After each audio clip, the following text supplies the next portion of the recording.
आज के इस वीडियो में हम पढ़ेंगे ब्रिटिश काल में जो भूमि बंदोबस्त किए गए थे उनकी क्या विशेषताएं थी और वे किस प्रकार से थे। तो शुरू करते हैं आज का ये वीडियो। सबसे पहले हम पढ़ेंगे स्थायी बंदोबस्त को, जिसको इस्तमरारी, मालगुजारी, जागीरदारी इन नामों से भी जाना जाता है। यानी कि इसके अन्य नाम हैं स्थायी बंदोबस्त के। इस्तमरारी भी इसका नाम है, मालगुजारी भी इसका नाम है और जागीरदारी भी इसका नाम है। इसकी बात करें तो ये लागू हुआ था 1793 में और लॉर्ड कॉर्नवालिस ने। तो किसने लगवाया था इसको? लॉर्ड कॉर्नवालिस ने जॉन शोर की प्रेरणा से इसे लागू कर दिया था, जिसका नाम था स्थायी बंदोबस्त। और ये 19% यानी कि 19% भाग पर था। यानी कि उस समय जो भारत की भूमि थी उसका लगभग 19% भाग वहाँ पर स्थायी बंदोबस्त को लागू किया गया था, जिसमें बंगाल आता था, बिहार आता था, उड़ीसा यानी कि पूर्वी भारत का जो लगभग हिस्सा था उसमें इसको लागू किया गया था। और इसमें ज़मीन का मालिक होता था वो ज़मींदार होता था, जो कि किसान पर नियंत्रण रखता था और मालिकाना हक ज़मींदार का था जो भूमि पर। तो ये है स्थायी बंदोबस्त।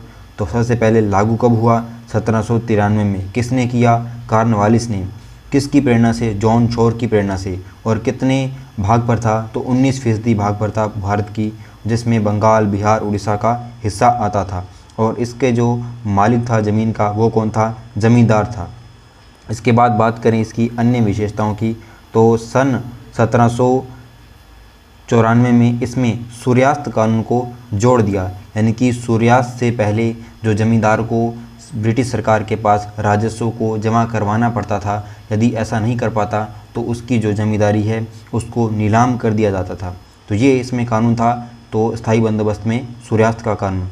इसमें राजस्व वसूली का क्रम देखें तो जैसे ब्रिटिश शासन यानी कि ब्रिटिश सरकार थी वो लेती थी ज़मींदार से राजस्व, और जो ज़मींदार था वो किसान से राजस्व लेता था।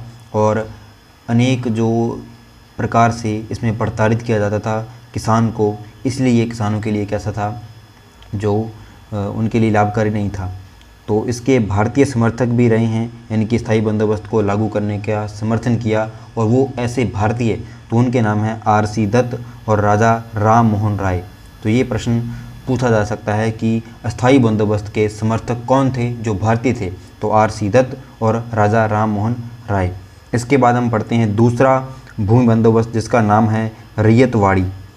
तो इसकी क्या क्या विशेषताएं हैं? तो जो रैयतवाड़ी बंदोबस्त था इसको 1792 में जो कैप्टन रीड है उसने 12 महल, मद्रास का एक ज़िला है, यहाँ एक स्थान का नाम है 12 महल, तो वहाँ पर सबसे पहले कैप्टन रीड ने इसको लागू किया। तो रैयतवाड़ी को सबसे पहले किसने रीड किया? तो कैप्टन रीड ने इसको लागू किया। कहाँ किया? 12 महल में। कब किया? 1792 में। और फिर 1820 ईस्वी में थॉमस मुनरो ने इसको मद्रास में लागू कर दिया। तो पूरे मद्रास में, पहले मद्रास का एक भाग था 12 महल, वहाँ पर किसने लागू किया? कैप्टन रीड ने। उसके बाद पूरे मद्रास में किसने लागू किया? तो वो किया थॉमस मुनरो ने। कब किया? 1820 ईस्वी में।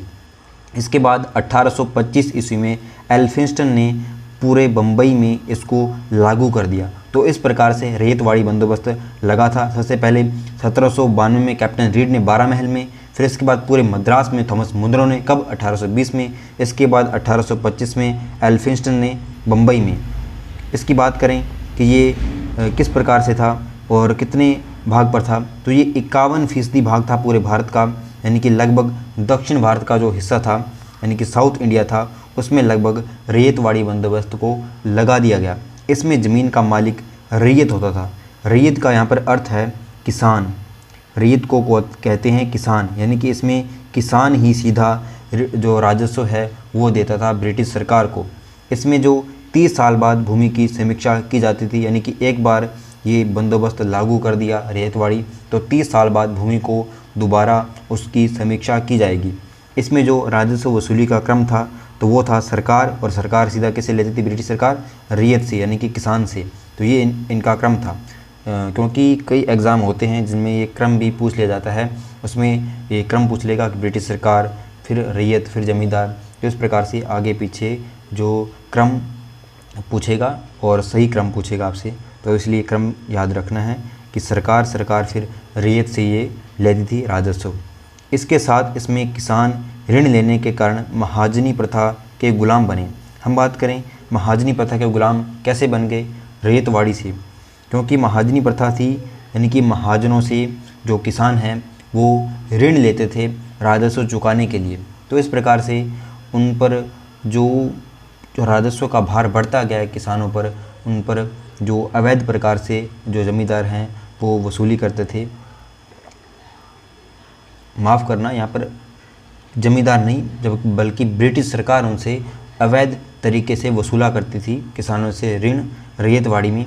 तो इसमें किसान जो महाजनों के पास जाते कि आप हमें ऋण दे दीजिए ताकि हम ब्रिटिश सरकार को अपना राजस्व अदा कर पाएँ। इसलिए महाजनी प्रथा का इसमें जो बढ़ावा मिलता है रैयतवाड़ी प्रथा में, तो याद रखना ये। इसके बाद हम बात करें तो नेक्स्ट है महालवाड़ी भूमि बंदोबस्त। इसमें क्या था, तो ये महाल का अर्थ होता है जागीर, यानी कि पूरा का एक गांव हम बोल सकते हैं कि गांव की भूमि जो जागीर है, पूरा गांव है, पूरी जागीर है, उसको महाल कहा गया है। महालवाड़ी थी। इस भूमि बंदोबस्त को लागू किया हॉल्ट मैकेंजी ने, कब किया, 1819 ईस्वी में। और ये 30% भाग पर थी, 30% भाग पर। और ये 30% भाग था, कौन सा था, उत्तर भारत वाला, यानी कि उत्तर भारत में मध्य प्रांत आता था, पंजाब प्रांत और उत्तर पश्चिम प्रांत।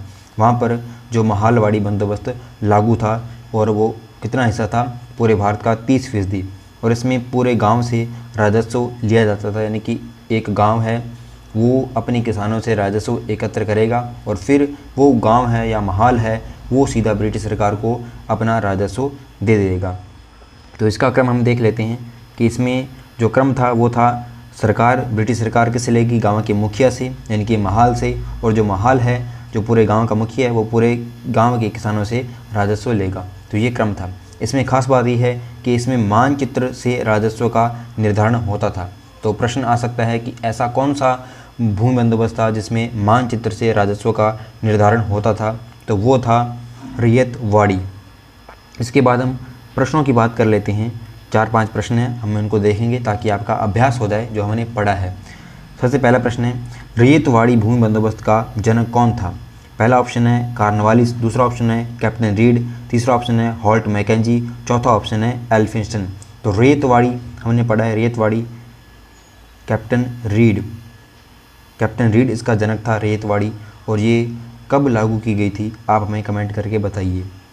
इसके बाद कॉर्नवालिस, तो ये है अस्थाई बंदोबस्त का जनक, अस्थाई बंदोबस्त का जनक है कॉर्नवालिस। और हॉल्ट मैकेंजी है, ये भी किसका है, ये भी किसका है, आप हमें कमेंट करके बताइए ताकि आपको याद हो पाए, क्योंकि अभी हमने पढ़ा है इसको।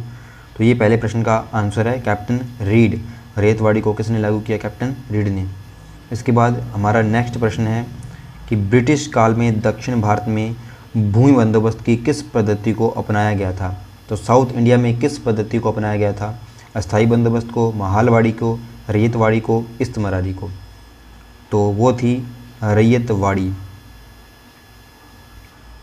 तो रैयतवाड़ी दक्षिण भारत में थी, महालवाड़ी उत्तर भारत में थी और ये पूर्वी भारत में थी अस्थाई बंदोबस्त। इसके बाद हम नेक्स्ट प्रश्न की बात करें तो ब्रिटिश शासन में भूमि से राजस्व प्राप्त करने की किस पद्धति में सरकार सीधा किसान से संपर्क करती थी। महालवाड़ी में, इस्तमरारी में, जागीरदारी में, रैयतवाड़ी में। तो वो थी रैयतवाड़ी। रैयत यानी कि किसान, और सीधा किसान से संपर्क करती थी सरकार, वो थी रैयतवाड़ी पद्धति। इसके बाद हमारा अंतिम प्रश्न है, सूर्यास्त कानून का संबंध किस भूमि बंदोबस्त से था। तो रैयतवाड़ी से था, अस्थाई बंदोबस्त से था, या महालवाड़ी से था, या इस्तमरारी से था। तो यहाँ पर जो सूर्यास्त कानून है उसका संबंध था अस्थाई बंदोबस्त से था, जबकि ऑप्शन में इस्तमरारी भी दे रखा है जो कि अस्थाई बंदोबस्त का ही दूसरा नाम है। तो इसका सही आंसर इस्तमरारी भी है और अस्थाई बंदोबस्त भी है, क्योंकि ये इसी का ही अन्य नाम है। तो सूर्यास्त कानून कब लागू किया था, 1794 में लागू किया था, क्योंकि 1793 में इसको लागू किया गया। फिर इसके बाद अगले साल में सूर्यास्त कानून इसमें जोड़ दिया जाता है। हमारा अंतिम प्रश्न है कि असत्य कथन की पहचान करनी है। पहला ऑप्शन है महालवाड़ी भूमि बंदोबस्त भारत की 30% भूमि पर लागू था।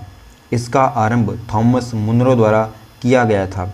इसमें भारत के उत्तर पश्चिमी प्रांत शामिल थे। राजस्व निर्धारण के लिए मानचित्र का प्रयोग किया जाता था। तो इस प्रश्न का जवाब आपको हम जो कमेंट बॉक्स है उसमें देना है कि इसका कौन सा जो कथन है असत्य कथन पहचानना है। इन चारों में से आपको असत्य कथन को पहचानना है, कौन सा कथन गलत है। तो कमेंट बॉक्स में हमें बताना। फिलहाल इस वीडियो में इतना ही। धन्यवाद।